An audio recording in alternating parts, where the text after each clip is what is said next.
नमस्कार, बहुत बहुत स्वागत है आपका। इस्लामिक यूएई की जो इस्लामिक टॉप बॉडी है, उन्होंने ये कहा है कि वैक्सीन में सूअर की चर्बी हो तो हमें दिक्कत नहीं है। अब दरअसल ये पूरी की पूरी बात कैसे सामने निकल कर आती है इसको भी जान लीजिए, क्योंकि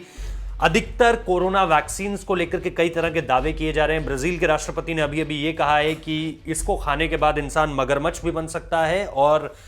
महिलाओं के चेहरे पर दाढ़ी का आना भी बहुत ज्यादा स्वाभाविक हो जाएगा। ये सारी की सारी बातें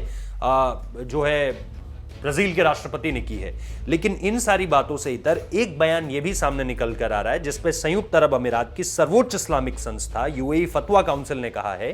कि अगर इसे प्रोक्योर करने के लिए, मतलब कि इसको एक जगह से दूसरी जगह ले जाने के लिए जिस फ्रीजिंग टेम्परेचर का इस्तेमाल किया जाएगा, और उसमें कुछ ऐसे कण भी होंगे जिसमें जिलेटिन नाम के एक शब्द का जिक्र हो रहा है, जिसमें पोर्क का इस्तेमाल किया जाता है, जिसे सूअर की बॉडी से बनाया जाता है, ये मैं आपको बता दूं। लेकिन फिर भी जो है वो यूएई की टॉप इस्लामिक बॉडी कह रही है कि हम टेक इन कर सकते हैं इन वैक्सीन को, कोई दिक्कत है नहीं। जबकि इनको लेकर के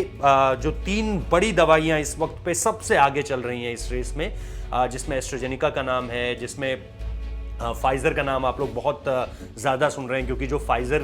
की टेस्टिंग है, और मैं क्लिनिकल ट्रायल्स की बात नहीं कर रहा हूँ, ह्यूमन बॉडी ट्रायल्स जो कि शुरू हो चुके हैं, जिसको लेकर के आपने बेंजामिन नेतन्याहू की तस्वीर देखी, जिसको लेकर के आपने जो बाइडेन की तस्वीर देखी कि उनको जो है ये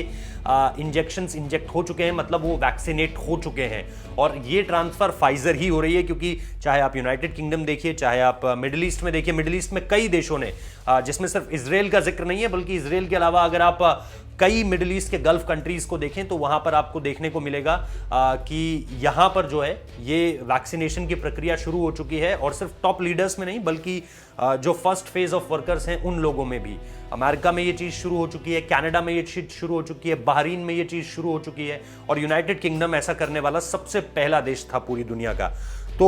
इसको लेकर के अधिकतर वैक्सीन जो हैं उसमें पोक जेलेटिन होता है, और इस वजह से कहा जा रहा है कि तमाम मुस्लिम धार्मिक मान्यताओं की वजह से कोरोना वैक्सीन से दूरी ये लोग बना सकते हैं। लेकिन क्योंकि आपको पता है कि इस्लाम में जो है वो सूअर के मांस से बने उत्पादों का उपभोग करना गलत माना गया है। तो ये सारी की सारी चीजें हैं। लेकिन कई न्यूज एजेंसीज, खासतौर पे दुनिया भर की जो वर्ल्ड रिसर्चर्स हैं, उन्होंने इस बात का खुलासा किया है कि वैक्सीन को लेकर ऐसी चिंताएं जाहिर की गई थी। लेकिन अक्टूबर महीने में इंडोनेशिया के कुछ डिप्लोमैट्स और मुस्लिम स्कॉलर्स ने इस दौरान जो है चीन के एक प्लेन से भी यात्रा करने से इसलिए मना कर दिया क्योंकि वहां पर भी इस टेस्ट को किया जा रहा था, जिसमें पोर्क की क्वांटिटी मिली हुई थी। तो ऐसे में यह माना जा रहा था कि शायद इसको लेकर के आपत्ति दर्ज कराई जा सकती है।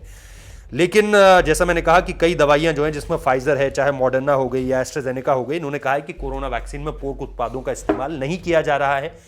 तो अलग अलग दावे हैं, लेकिन दुनिया में ये भी एक संदेश अब वैक्सीन को लेकर चलने लगा है, जिसमें बोल्सोनारो ने एक स्टेटमेंट दिया था, ब्राजील के राष्ट्रपति, जिनका मैंने आपको जिक्र शुरुआत में बताया, और अब ये एक और स्टेटमेंट है। जरूर बताइए आप इस खबर को किस तरह से देख रहे हैं, और लाइक और सब्सक्राइब करना मत भूलिए। बहुत बहुत शुक्रिया।